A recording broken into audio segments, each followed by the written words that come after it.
Hi everyone! Welcome back to part 2 of our router tutorial. In this video, we will go beyond the basics and show you how to change the router admin password, adjust the IP address range, and set up MAC address filtering to control which devices can access your network. In part 1, we learned how to access the router, change the Wi-Fi name or SSID, and update the Wi-Fi password. And these basics prepare us for the advanced settings in this video. So the first step is to open your browser and type the IP address of the router, which normally is 192.168.0.1.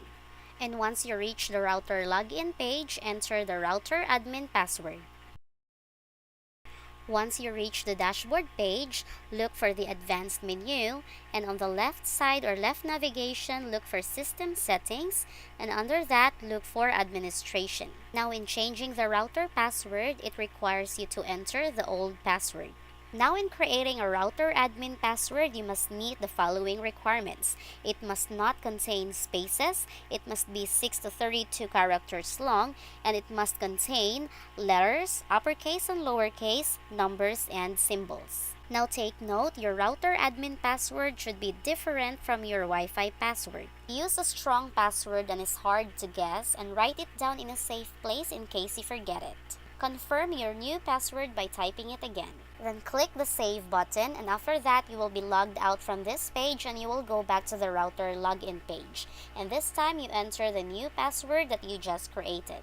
After successfully logging in, you will return now to the router homepage, also called as the dashboard. Now, our next step is to configure the IP address range of our router.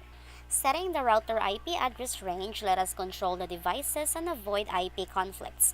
For example, we will set 192.168.0.100 up to 192.168.0.200, which will allow us to connect 101 devices to our router. So in order for us to do this in this router, let's click the advanced menu, and on the left side, look for the operation mode and look for DHCP server settings.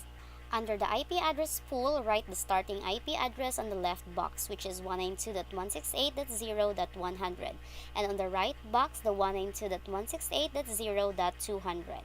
Then click the Save button. Now let's move on to our last wireless router configuration. MAC filtering controls which devices can access to your router or to your network, and each device, may it be a cell phone, laptop, or desktop, has a unique MAC address which can be found in its network settings.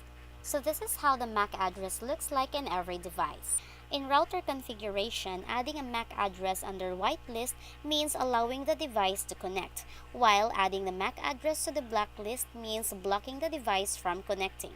So in order to do that on your router, go to the advanced menu, and on the left side, look for the security settings, then look for the access control. So in this video, we will only use the block list so we can add the MAC address of the device that we don't want to connect to our network or to our router.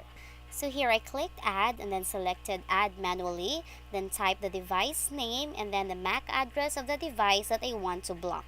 After typing the MAC address, then click the add button.